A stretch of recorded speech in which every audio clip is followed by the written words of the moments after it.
Every RA, every housekeeper, every stranger on staff could have a key to her dorm room. That's why She's Birdie created the Birdie Box, a portable door alarm made for the students stepping into a whole new level of independence. On sale, buy two, get one free right now. A dorm, an apartment, a rental in a new city, an exciting new life stage, but a vulnerable time for many women. Birdie Box installs in under 30 seconds with damage-free command strips. No tools, no marks, nothing to explain to housing. It detects the instant the door opens, triggering a 130 decibel siren that wakes her and alerts the whole floor. Trusted by over 4 million women worldwide. Get your college girl the Birdie Box during the back-to-school sale. For a limited time, buy two, get one free. So stock up for everyone heading back this fall. Visit shesbirdie.com. That's SHESBIRDIE.com. Darkcast Network. Indie pods with a dark side. On the night of July 14th, 2016, a 16-year-old girl in Aurora, Colorado told her mother goodnight. She then went to her room and went out the window. She was picked up on surveillance video near a bus stop in the 1600 block of North Peoria Street. But Lashaya Stine never made it home. Police wrote Lashaya off as a runaway at first, but she wasn't a troubled kid. She was an honor student. She wanted to be a nurse and had just been selected for an internship at the University of Colorado Hospital. She even had a job interview scheduled for the next morning. She had no reason to leave and had taken nothing with her. As investigators dug into Lashaya's case, the evidence began to show that whatever happened to her that night, she hadn't planned on staying gone. But for the past 10 years, that's exactly what she's done. When a person goes missing, there's a special kind of pain in the not knowing. I want to tell the stories of those who never came home. Today, I want to tell you the story of Lashaya Stine. I'm Kona Gallagher. And I'm Ethan Flick. And this is And Then They Were Gone.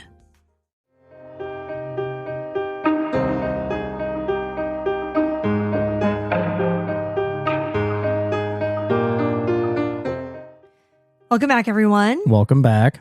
Thank you for joining us once again. I'm Kona. And I'm Ethan. And we're the husband and wife team behind this podcast. Each week, I tell you the story of an unsolved missing persons case.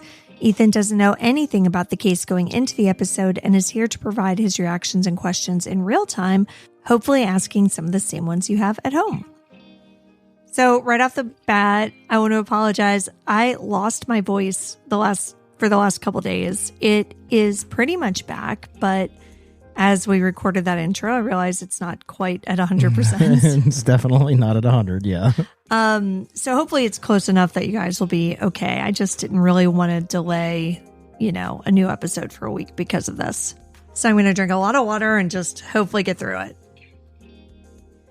Now, this case just passed its 10-year mark. July 15th of this year. 10 years, and if you go looking for big anniversary write-ups, there are none. The most recent substantial piece of local reporting I could find was the 9-year story last summer. This is a case that dropped out of the public view pretty quickly, but thanks to a new documentary series that was just released about a week or so before this recording, we have new information that really put this case into a whole new light for me. Oh, okay. And shout out to Web Sleuths, because I was on the Web Sleuths forum about this case, just seeing if there was anything that I had missed, and sadly, there doesn't seem to have been. And then somebody posted about this documentary that was getting ready to air. So I wouldn't have known about it otherwise because I hadn't heard about this. So luckily, the timing was very fortuitous, and I was able to watch it before I finished writing this episode.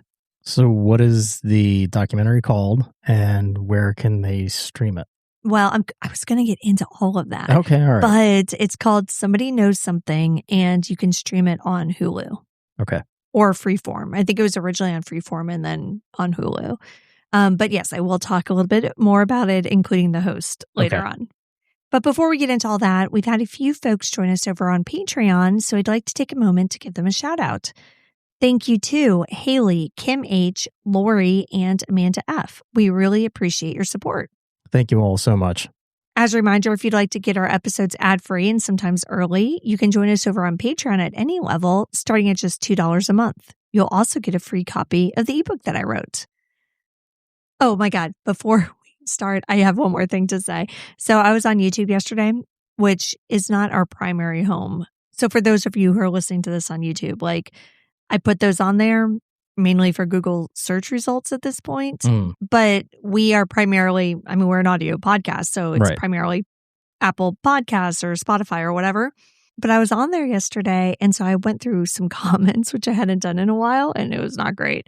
But one was really mean, but inadvertently complimentary to you. To me? To you. That never happens. Yeah, it was like a negative comment. I don't remember like the whole thing. But they're like, in no way Ethan doesn't know about these cases. Just based on the questions he's asking and the things that he's saying. So I think they're like actually saying like, you sound smart. Right? In a backhanded way, sure. No, yeah, in a really shitty way. Yeah. But I was like, okay. No, believe it or not, I don't know anything about any of these cases. Yeah, but I think like they were, it was a negative comment, but they inadvertently complimented you. Well, thanks and fuck you. Okay, so now let's get into the story of Lashaya Stine. Lashaya Stine was born on February 8th, 2000 in Colorado to Sabrina Jones. Lashaya is one of 6 kids, but the only girl. Lashaya's mother, Sabrina, has been a vocal advocate for her daughter over the years, but the fact of the matter is that Lashaya's case hasn't really gotten a lot of attention. Because of that, I know only basic things about like Lashaya's kind of life growing up. But from what we do know, she was a bright, talented girl who was poised to do great things in life. But then somewhere along the way, it all went wrong. In 2016, Lashaya was an honor student at George Washington High School in Aurora, Colorado. Her plans were to go to the school to become a nurse. Now, these weren't just faraway plans. Lashaya was already working on meeting her goals and had just been selected for an internship at the University of Colorado Hospital that was supposed to start toward the end of the summer. According to her mother, that internship also would lead into a college scholarship. Oh, that's awesome. Yeah, so it wasn't like a full summer internship or anything like that. It was kind of a shorter period, but it seems like it was a really big deal for her. Even though she was just going to her junior year, Lashaya was already planning for college. She also already knew that she wanted to stick close to home. She liked the idea of one of the schools on the Aurora campus in downtown Denver, and she and her mom had talked about her living in a dorm. Her mother told CBS 4 that Lashaya wanted to have the whole college experience, and that included living on campus, even though Aurora is a suburb of Denver. So that's the type of teenager Lashaya was. Bright, focused, and ready to take on her future. She was the kid who seemed to be doing things right. She had no history of running away, no history of trouble with the police, nothing like that. In fact, on July 15th, she even had a job interview scheduled at Firehouse Subs at 11 a.m. So that's what made the events of that day so shocking. On the night of Thursday, July 14th, Sabrina and Lashaya stayed up late watching movies together. Around 2 a.m., they finished, said goodnight to each other, and went to bed. As Lashaya was heading to her room, she saw that 2 of her brothers were still awake. She came out of her room to tell them to be quiet or she was going to tell their mom. They went to bed and Lashaya went to her room. But she didn't go to sleep. Instead, Lashaya, dressed in jeans and a white long-sleeved shirt, left the house through her bedroom window. She didn't take much with her, just her phone. She left her wallet, phone charger, and all of her other belongings behind. Lashaya snuck out, but it didn't seem as though she planned on being gone for long. Reports say that she even left her window open, presumably so she could get back in easily. At 2:23 a.m., a surveillance camera picked her up near a bus stop in the 1600 block of North Peoria Street. She was walking by herself. The tape shows her crossing the deserted street before going off camera. Now, that area of Aurora, Peoria, and Montview, just north of Colfax, is a busy commercial corridor. Now, it's not remote, and it's also not the best part of town. People were kind of out and about, not like huge crowds or anything, but it wasn't a completely deserted area either. Her mother's reaction to seeing that footage was to say that it was very out of character for her daughter. She told Fox 31, quote, "Just to know she's out here walking these streets that time of the morning, I can't see that, especially in the middle of the night on Colfax and Peoria and Montview. It's just not like her to do such a thing," end quote. But that's exactly what she did. And initially, nobody knew why. The next morning, the family went to wake her up and she wasn't there. They called her phone and looked around the neighborhood, but when they didn't have any luck, they called her friends. Nobody said they had seen her. She was reported missing that same day, Friday, July 15th, 2016. But of course, Runaway. Yeah, Yeah. exactly. Police didn't take it seriously.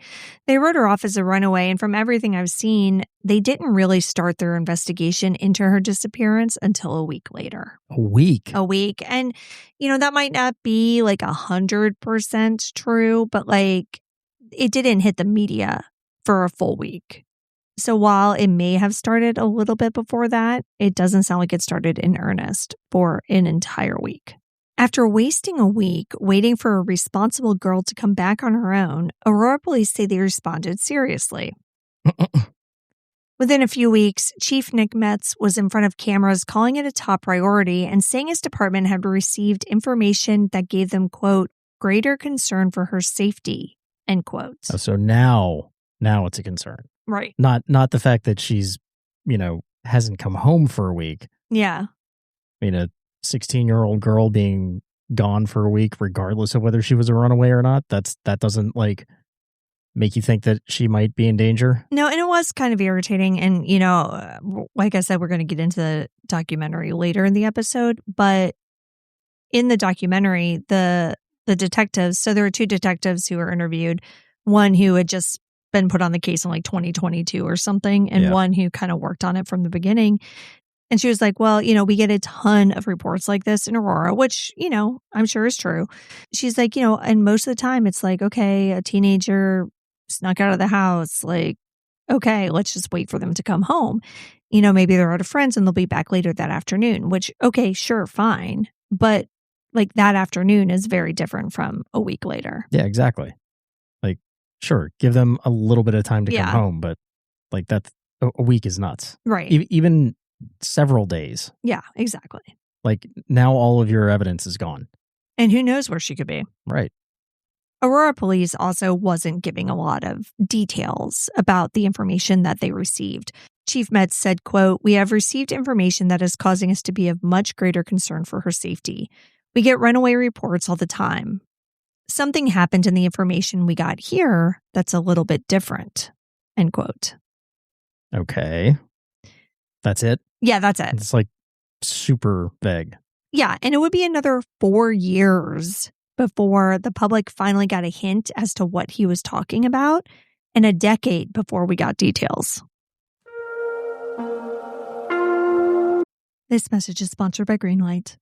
Every true crime story has money somewhere in the mix. The motive, the pressure, the moment that everything goes wrong. Financial stress pushes people to desperate decisions, and a lack of financial literacy is what makes people, especially kids and teens, easy targets.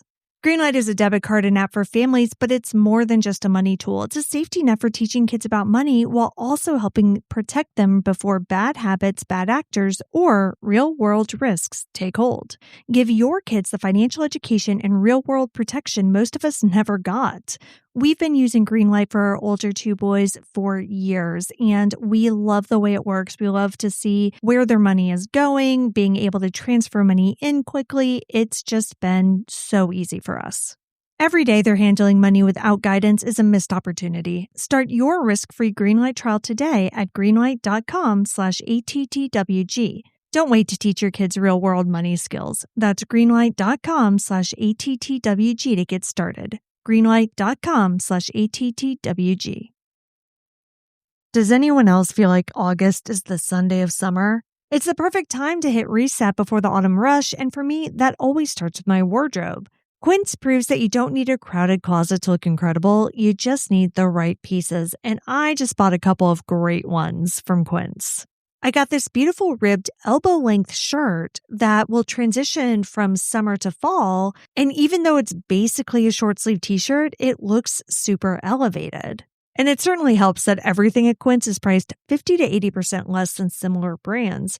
And I love that they work directly with ethical factories and they cut out the middleman, so you're paying for quality, not brand markup. So upgrade your everyday. Download the Quince app for app-exclusive offers or go to quince.com/ATTWG. Get free shipping on your order and 365-day returns. Now available in Canada and the UK too. That's QUINCE.com/ATTWG. You know I love a good mystery, but not when it comes to what's going on with my body. Yet even when I go to the doctor, it seems like I still don't get the answers I'm looking for. Most people who get blood work done hit the same wall. The results come back, they get a nod, and everything looks fine, and they're sent on their way. Gevity is the first all-in-one precision health membership that closes that gap. Your membership includes access to a functional health expert and longevity clinician who review your blood work and build a personalized protocol. Gevity sent a phlebotomist to my house to take my blood, and they tested everything from cholesterol, blood pressure, to my cortisol levels and my thyroid. They even do a gut microbiome analysis. Gevity gives you a personalized plan, so 93% of members see meaningful improvement from their first to second round of blood work. And we have an exclusive offer for our listeners who want to try it for themselves. Go to gogevity.com/gone and use promo code ATTWG for 20% off your purchase. That's GOGEVITI.com/gone and use promo code ATTWG for 20% off your purchase.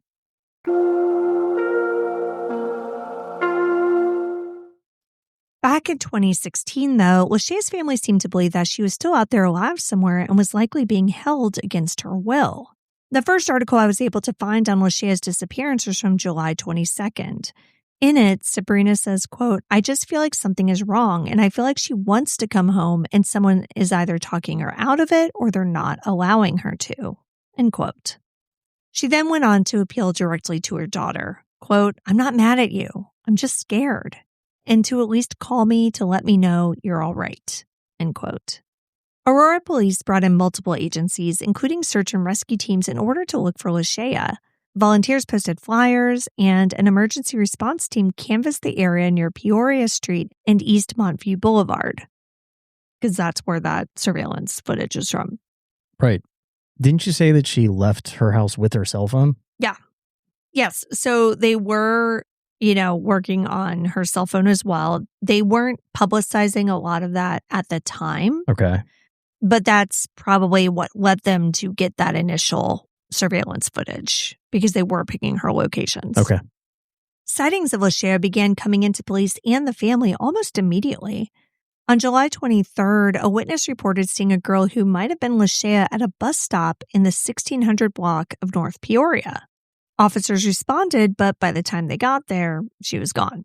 Sabrina has said recently that they were inundated with people telling them that Lashaya had been taken and was being trafficked by a local drug dealer. Mm. The family says that they visited seedy motels where Lashaya had supposedly been seen, but all the tips had come a few days later. And so by the time they got there, Lashaya and the people supposedly holding her were gone. But because this information kept on coming in, it seems as though Lashaya's family understandably held the belief that she was out there somewhere, just unable to make it home. And I can't imagine how, because the whole situation's like literally your worst nightmare. And then to have this feeling of you're close and you're just missing her. You just can't quite get to her. Yeah. It's just a torture that is on a completely other level. Publicly, Lashaya's case went cold pretty quickly, and the media coverage began to dwindle after a few weeks.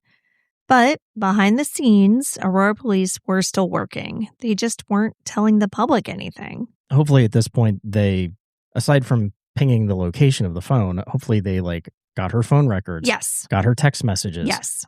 Did she have a computer in the room? Hopefully they pulled any information from the computer too. This was 10 years ago, so any kind of DMs, chats, anything like that. Hopefully they have all of that information to give them an idea of where she was going. Yes. And maybe that's the information that they have that makes them think that her safety is at risk. Yeah, so they like I said, they just didn't talk about it at the time. But yeah, they did do all of that. And they interviewed people. They interviewed people close to her, and I think they found out a lot. But by the time the first year of the investigation had passed, all we really had was a reward that was up to $4,000 in January 2017 and was raised to $6,000 at the 1 year mark. Today, it stands at $15,000 and is pooled between Aurora PD, Metro Denver Crime Stoppers, and the FBI. But we didn't have any tangible information. I mean, basically, what I've just given you is what we had in the first year. That's not a lot. No, it's not. On the first anniversary in July 2017, Aurora Police posted a video of Lashaya's relatives pleading with her to come home and pleading with anyone holding her to let her go. I'm Lashaya's big brother. I can't believe it's been a whole year since she's been missing. It's kind of hard to believe. I'm going to continue to do what I'm doing. I love you so much. I just want you to come home where you belong with your family. We all going to keep praying for you, Lashaya. I love you. I'm Lashaya's second oldest brother. It's real hard on me to even try to go through my day because it's without you. And it's been a year, and it's crazy. I wake up every day just asking God why. I don't know what I did. I blame myself every day. I know we didn't always have the greatest relationship, Lashaya, but I love you so much, and I hope and pray that you come home or find a way to come home, be strong, whatever situation that you're in. Just be strong and come home. Baby girl, it's mommy. I never thought in a million years that I would have to go a whole year without seeing your face, your smile, hearing your laugh. Whatever situation you're in, just know that we're waiting for you and we're looking for you and we won't stop. We won't stop. I promise you that until we get you back home. I need you to be strong. I'm going to pray for you every second of the day. And if someone is holding you either physically or mentally, I command you in the name of Jesus, let my baby go. That was pretty emotional. Yeah. I mean, it was a year later at that point, and, I let you listen to it. You didn't watch the video, but everybody was crying. I mean, it was just a very raw plea, to Lashaya, who they absolutely hoped was out there and could hear it. Denver 7 reported at the time that dozens of officers had worked the case and that the last workable lead was still that August 2016 surveillance video. 1 year in, and the best evidence they apparently had was 8 seconds of a girl walking past a bus stop. I mean, they have to have more than that. Yeah, but we didn't find out about it until this friggin' documentary came out. But I am going to go through this chronologically a bit more so that you can get an idea of what we as the public have been told about this case. Then I'm going to get into the new information that was just released from that documentary. So, as I mentioned in the intro, there's a new show on Hulu called Somebody Knows Something. It's hosted by Kara Robinson Chamberlain, who is a victim advocate and former law enforcement officer. She also escaped a serial killer after being held captive for about 18 hours. Jesus. Yeah. Now, the second episode was on Lashaya, and she interviewed several detectives with the Aurora Police Department, and they gave her information that had never been made public before. And to me, it put everything that we thought we knew into a whole new light. Before that, unfortunately, we need to talk about the extortion case. In September 2018, a 23-year-old woman in Sacramento, California named Rosaria Young was arrested by the FBI on federal charges, including interstate transmission of a threat to injure with intent to extort and interstate transmission of a threat to injure. She had been texting Sabrina Jones, claiming to be holding Lashaya. Damn, really? Yeah. She had also made similar claims to the family of Alicia Yeoman, who was reported missing in 2017. Fox 31 published portions of the exchange, and it's absolutely heartbreaking to see how depraved people can be. So here's part of what was texted. Young, Lashaya is safe and well taken care of. Sabrina, where is she? Please, I miss my daughter so much. I cry every day. Sabrina, please. Sabrina, I will die without her. Sabrina, we love her so much. Young, Lashaya owe me for losing my blank. You gonna pay me back or she gonna work for it. And if she try and run off, he gonna get what he deserve. You get police involved, you'll never see her again. Sabrina, what does she owe? Sabrina, tell us how much, please. Young, she owes over $2,000, but we can work something out to get her back home. I'm tired of hearing her crying. I just can't imagine torturing the mother of a missing child in hopes of getting $2,000. Right. Thankfully, Sabrina didn't send her any money. She took the information to police, and Rosaria Young was later arrested. She, of course, had nothing to do with Lashaya's disappearance and had no idea where she was. Well, I mean, the reason why she only asked for $2,000 and it seemed negotiable is because of, a scammer thinks that if it's a small amount of money, that somebody like that is just going to pay it. If it's some sort of large amount of money, then obviously. Yeah, if you go to Sabrina Jones, a single mother of 6, and ask for $1 million, right, she's not going to be able to do it regardless. Right. And not that she probably had $2,000 lying around. I'm not trying to say that's an insignificant amount of money. No. I'm saying it's insignificant in the grand scheme of being willing to literally torture a person. Right. So Rosaria Young was later arrested, and she was eventually sentenced to 70 months in prison to be followed by a 36-month term of supervised release. Unfortunately, that's not the only time someone has tried to scam Sabrina. She's apparently been approached several times by people who offered information in exchange for cash or gift cards, and none of it, of course, led anywhere. The next big movement in the case came in 2020.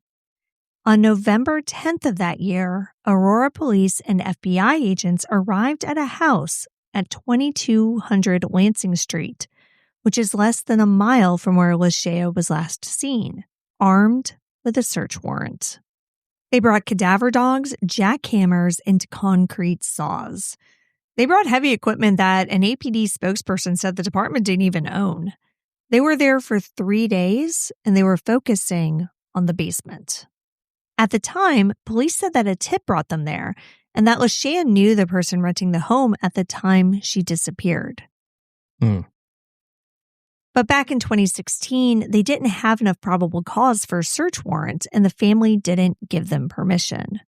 So that's the thing. They had suspicions about this house and the people who were living in it back at the very beginning of the investigation, but they couldn't act on it.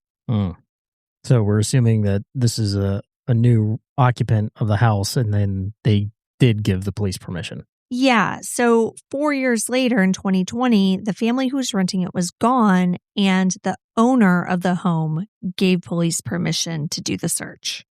In 2025, Officer Matthew Longshore spoke with the 9 News about the search, saying, quote, "The house was the family's of somebody that we believed was involved. They vacated, and the owner of that house actually let us go into the basement. We dug up a good portion of the basement, hoping to find some sort of clues to help lead us to information on where she is, where she might be. They're never going to give up on this case." End quote. Now, unfortunately, they found nothing, no evidence of Lashaya in that house, but it raised the question, who was living there in 2016? On Lashaya's episode of Somebody Knows Something, the police finally answer that question. It was Lashaya's ex-boyfriend.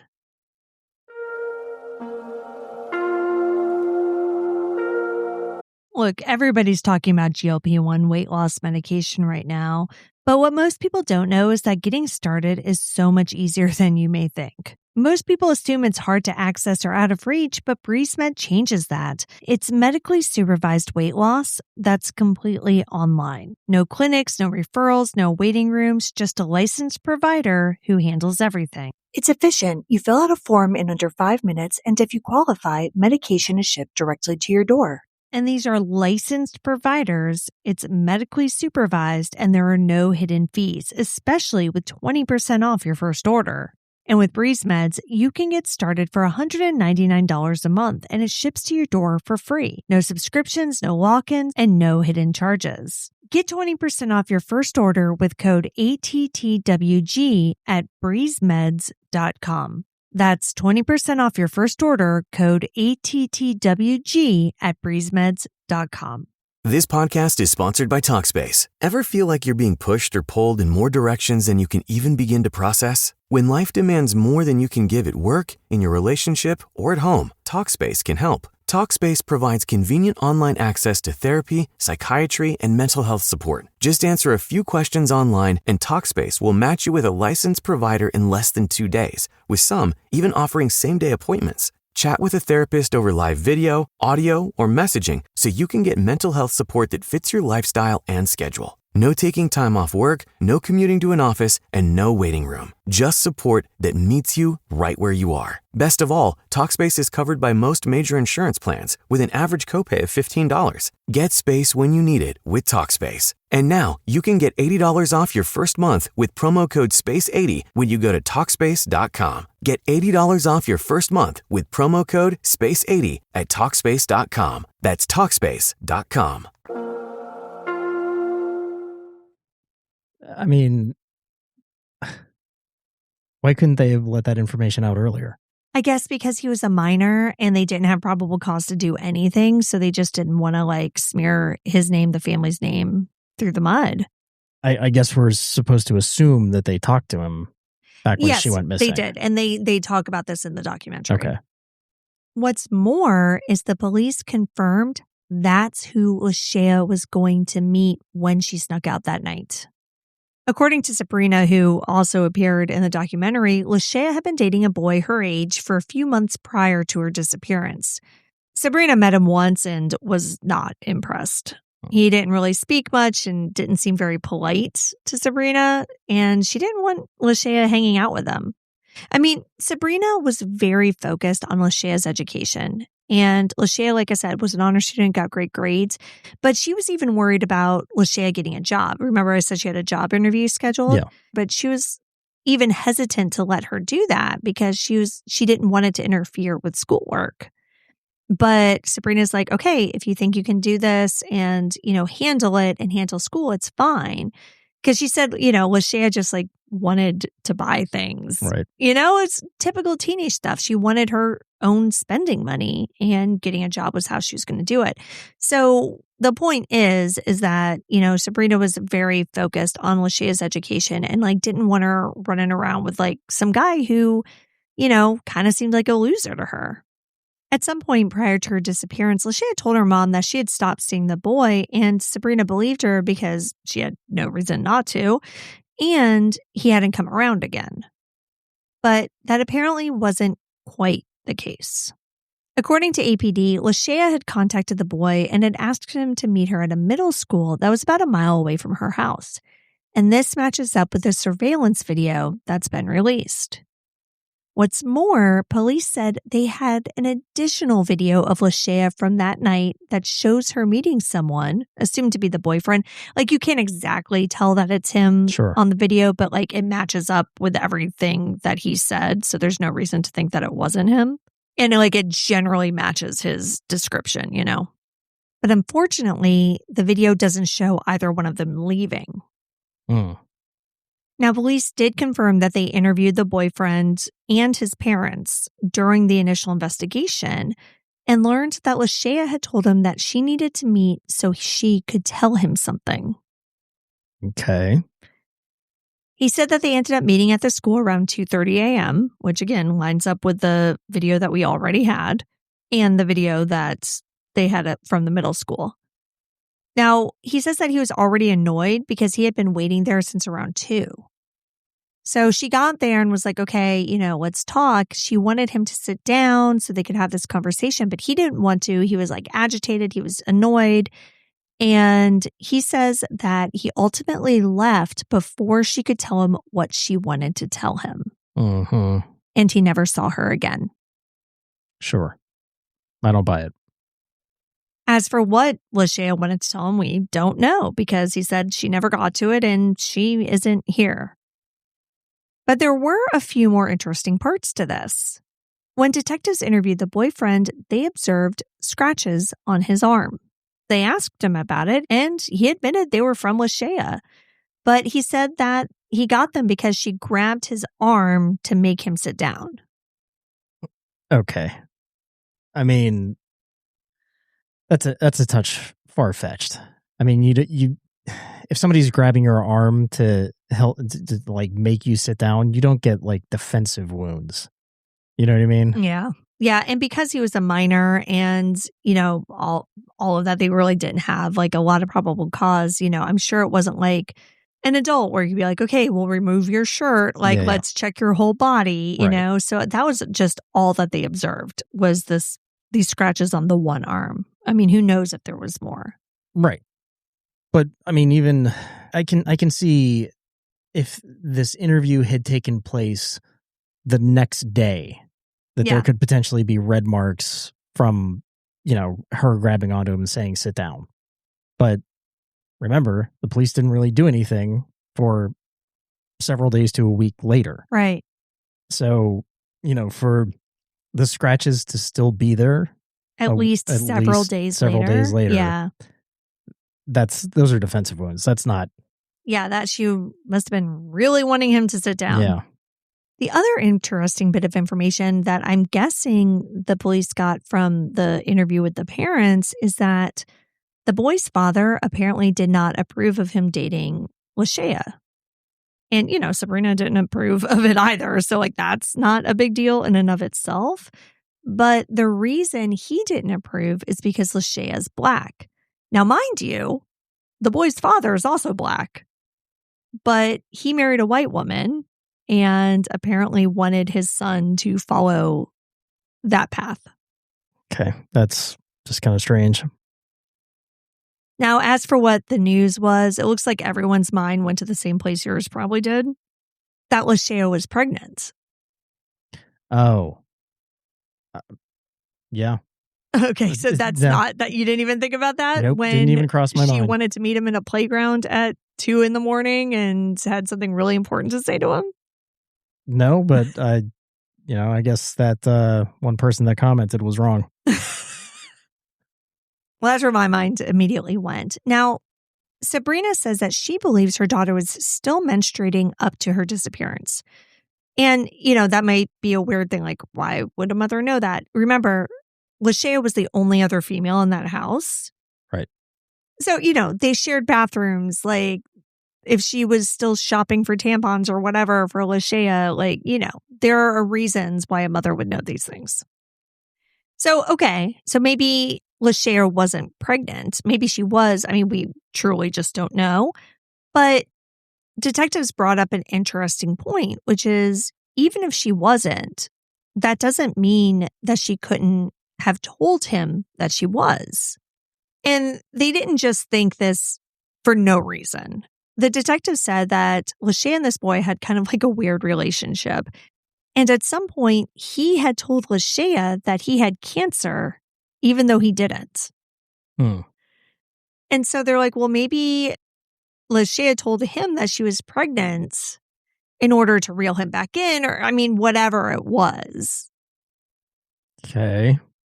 But there are more reasons police were looking sideways at this entire family.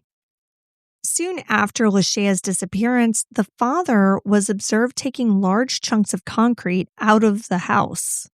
And that's the information that led to the 2020 police search.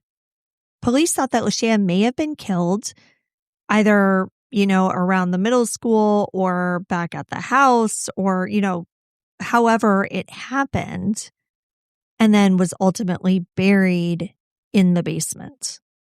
According to APD, phone records show that he did make it back to the house in the early morning hours of June 15th. They also show that he tried to contact Lashaya after that night. Which Phone again, calls or texts? they didn't specify. But, that's one of the things they look at. Like when somebody goes missing, they're like, do you try to contact them after they went missing or did you not? Because they're not going to answer. Yeah, but that's not conclusive either No. way, because if you know that you killed her and she's dead, it creates somewhat of a virtual alibi. Right, exactly. So, you're right. It's just not conclusive. Now, Lashaya's phone records show that her phone last pinged back near her house at around 5 a.m. before it went off for good. But of course, there's no way of knowing if Lashaya was with that phone at that time. After the 2020 search, police said that it was disappointing that they didn't find any evidence of what happened to Lashaya, but they also said that that didn't rule anyone out. So what happened to Lashaya Stine? As I mentioned, police initially classified her as a runaway, but at this point, it doesn't seem as though anyone actually believes she left voluntarily that night. I mean, yes, she left voluntarily. Yeah, she left the physical house, yes. But she didn't leave voluntarily. Everything indicated that she was planning on coming back. She left her wallet, her money, her clothes, and her charger. She had an internship starting and colleges to apply to. And in 10 years, she has never made a peep, even after she turned 18. The main theory that her family seems to have believed over the years is that Lashaya was forced into trafficking. And I completely understand why they felt this way. They had people telling them over and over again that they literally saw Lashaya being trafficked. They named names. And it was also likely that she was moved out of Colorado, which is why the trail went cold so quickly. Now, police investigated this angle extensively. They even found out that Lashaya had been communicating online with somebody in California prior to her disappearance. It was somebody who said that he was, a teenage boy, and they had this flirty kind of DM text thing going on. And so the police were like, okay, well, maybe he lured her out to California or whatever, and maybe that's what happened to her. Maybe this is a trafficking thing. Maybe the boyfriend story is what it is. They met, they left, and then something else happened. So they ran that down. They figured out who this person actually was, who Lashaya was talking to, interviewed him, and it turns out it was actually a teenage boy in California. And he had nothing to do with anything. He was a kid. He was in California. He stayed in California. And there was no evidence that he was trying to lure Lashaya anywhere for any reason. Wouldn't have expected that. I fully expected you to say that it was, some dude in his 30s. No, I know, right? Yeah. But yeah, just a 15-year-old kid. The trafficking angle does make sense on the surface, especially at the beginning when the sightings were coming in and police saw that she was communicating with, at least one random person online. When I first began working on this episode and didn't know who she had been meeting that night, because I think it was pretty clear that she was meeting somebody, you know, even with the basic information that, was released in 2016. Yeah. She wasn't just going out at 2:30 in the morning for no reason. Yeah. Trafficking was the theory that I was leaning toward. And, it reminded me of one of the very, very first cases that we covered on this show, which was Danica Childs. She was the same thing, a really good, smart girl who seemed to have a good head on her shoulders, but she met this guy and just went down this path. And she's one who I very much believe was a victim of trafficking and, could very well still be out there somewhere. That's what I thought this case was. But once I realized that she was meeting her teenage ex-boyfriend that night, it just became a lot less likely to me. Trafficking usually involves grooming, and there's absolutely no indication that Lashaya was involved with anyone prior to her disappearance who may have also been involved in that world. During the documentary, did police give any indication as far as which way they were leaning? Are they leaning towards trafficking or are they leaning towards the ex-boyfriend? I mean, obviously in 2020, they wanted to, they wanted to search the house before that, but. They did. And yeah, in 2020, they said, this is somebody who we think is involved. And what the police officer said in the documentary was we have absolutely no evidence of trafficking beyond the tips that came in, right. No independent evidence of it, just people saying things. Yeah. So that's about as far as they would go on that, which I understand. Yeah. I mean, they can't publicly rule it out, but it's, Seems unlikely. Right. And at this point, it doesn't seem like they have much evidence at all against the boyfriend or his family or whatever. So they can't just come out and say, like, yeah, we believe he did it, you know? Sure. But at this point, he's the only lead. I mean, he's the best lead, I would say. Yeah. Now, I will say that when police were going over the surveillance video by the middle school, you know, trying to see either Lashaya or the boyfriend or both leaving at any point, they did see two other people on the footage. They were two men, and they were both walking by themselves in that general area. Now, nothing about that was suspicious other than the fact that it was the middle of the night. So they could have been connected to this, but there's no actual evidence to indicate that they had any involvement. It seems incredibly unlikely to me that Lashaya had plans to meet her boyfriend and was then abducted and forced into sex trafficking. Yeah. The police agree, saying that, like I said, other than the tips, there just isn't any evidence of that. While it is possible, of course, that Lashaya did cross paths with the wrong person after her meeting with her ex-boyfriend, it likely wasn't for trafficking purposes. But police don't seem to believe this was a random attack either, because, again, they said clearly that they believe someone connected to that house was involved in Lashaya's disappearance. And the subtext of that, especially after the 2020 search, is they just simply do not have the evidence. 10 years. July 15th, 2026 marked 10 years since Lashaya Stine was last seen on a surveillance video by a middle school. Media attention has been relatively sparse. As I mentioned, I couldn't even find a 10th anniversary article. And that's why I was so pleased to not only see that she had an episode of Somebody Knows Something, but that it gave new information. Aurora police have not closed this case, and it is still being actively investigated.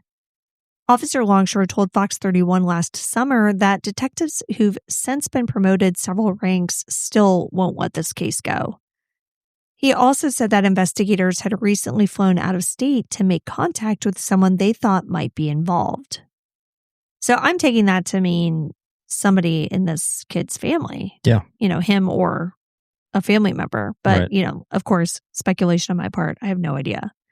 Now, that apparently didn't turn into anything substantial, but they still went. And that is huge in a case like this. Right. It shows activity. It does. And it shows like impressive activity that, you know, requires money, which is big in a case that's 10 years old.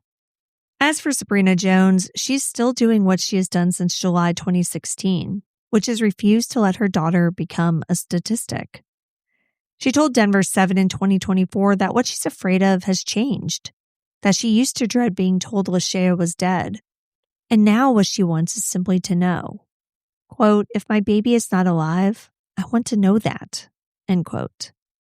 Back in 2022, she told reporters her simple wish. It's one that a lot of parents of long-term missing children share.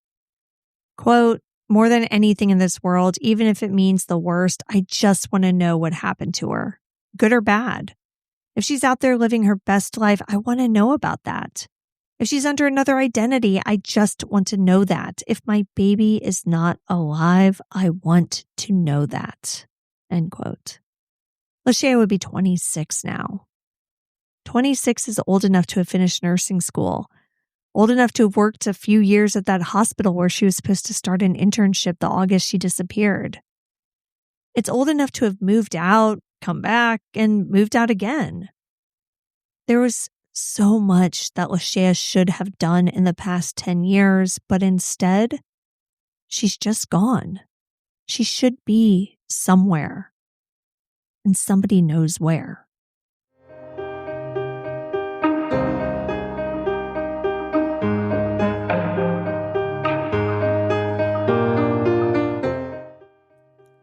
Lashaya Nay Stine has been missing from Aurora, Colorado since July 15th, 2016.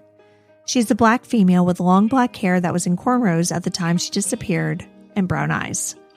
At the time of her disappearance, she was approximately 5 foot 6 inches tall and 150 pounds.